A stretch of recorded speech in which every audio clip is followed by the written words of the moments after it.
terjadi karena yang di atas menginginkan. Sesuai dengan kepercayaan kita masing-masing, saya yakin semua agama meyakini hal itu. Tidak ada satupun kejadian di dunia ini tanpa yang di atas mengizinkan untuk terjadi. Nah, kalau itu terjadi berarti ada sesuatu yang diharapkan oleh yang mengatur alam ini saya harus lakukan. Saya harus alami, kemudian ada sesuatu yang perlu yang bisa diambil hikmahnya. Oleh karena itu maka saya belajar banyak dan saya akhirnya berubah pikiran.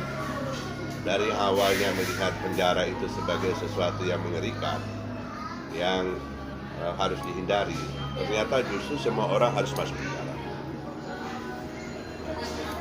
Jadi orang jangan takut masuk penjara.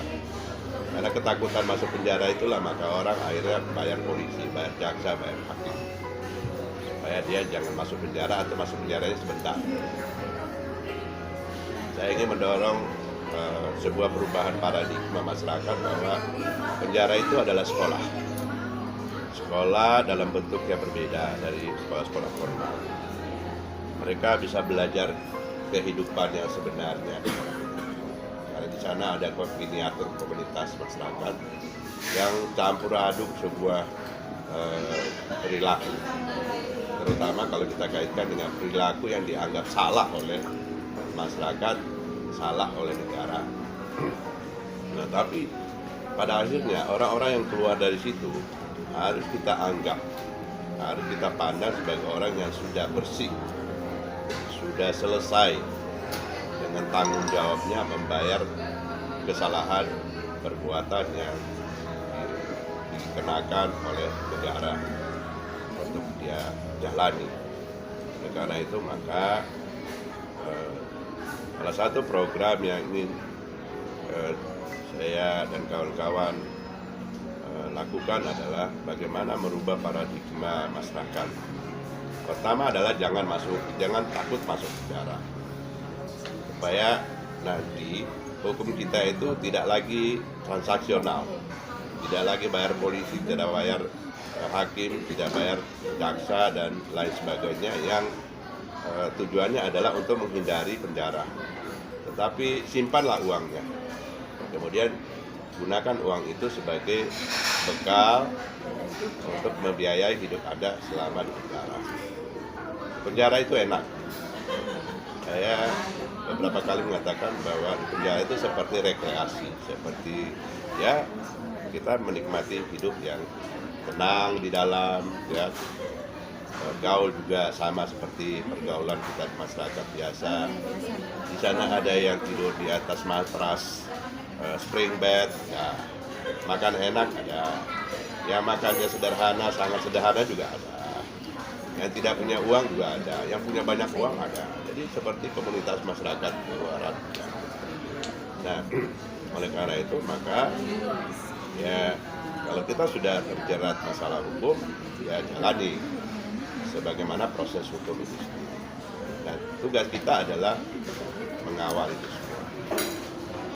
Nah, dalam kaitan itu maka saya ingin juga menjelaskan bahwa salah satu program saya, entah itu nanti terkait dengan PBWI atau tidak, tapi saya ingin mendirikan sebuah organisasi yang namanya Permata, Persatuan Mantan Tahanan. Dan saya sudah komunikasikan dengan beberapa pihak, termasuk rutan-rutan yang saya jumpai, mereka sangat respon.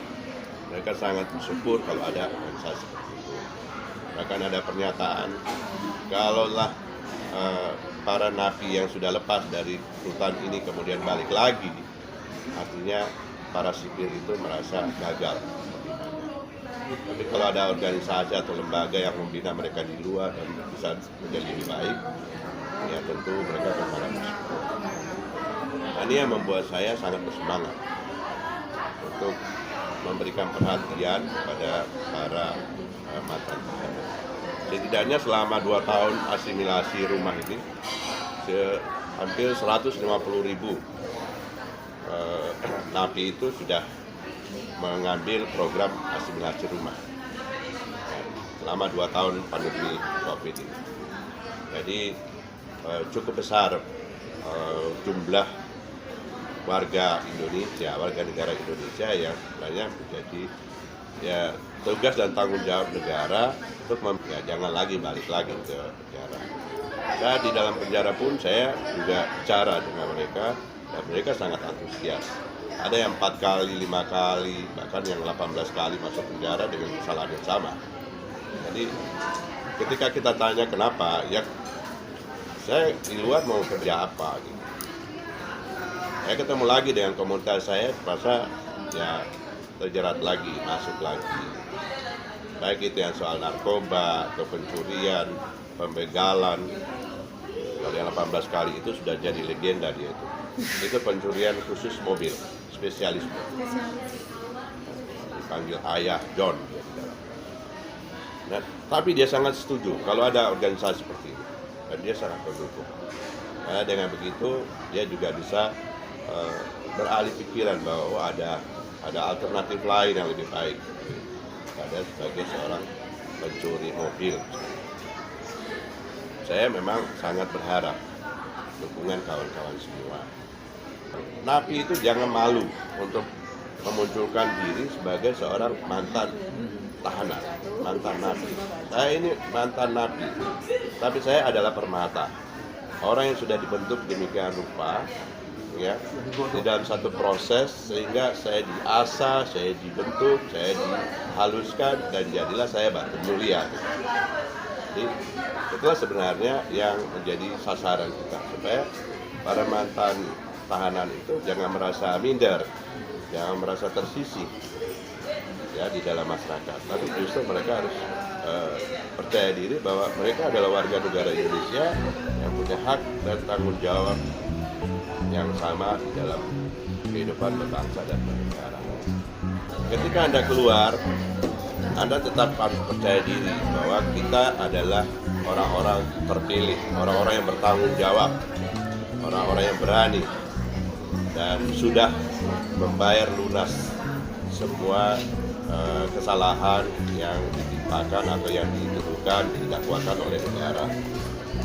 Di dalam permata itu nanti kita akan melakukan banyak hal, antara lain pemberdayaan ekonomi dari para mantan tahanan dan keluarganya.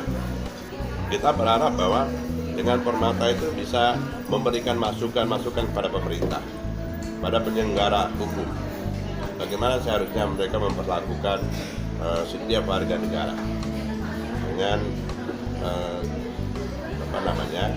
keberanian, ya. Saya yakin bahwa saya lebih berani daripada yang lain, daripada orang yang belum masuk penjara untuk berhadapan dengan polisi, dengan jaksa, dengan hakim misalnya. Karena saya sudah merasakannya. Kalau diancam dengan penjara, oh penjara itu adalah rumah saya. Saya sangat rindu untuk kembali ke sana. Jadi jangan ancam saya dengan penjara. Jangan ancam saya dengan berbagai hukuman dan sebagainya.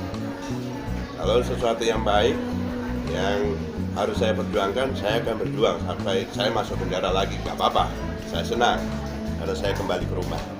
Kira-kira begitu ya.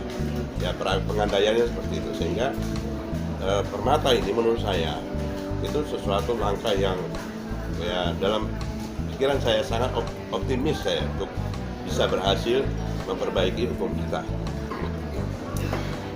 Ya saya berharap apa yang telah kita lakukan bersama itu menjadi penanda kekompakan kita, soliditas kita, sehingga segala sesuatu yang kita akan lakukan ke depan kita semakin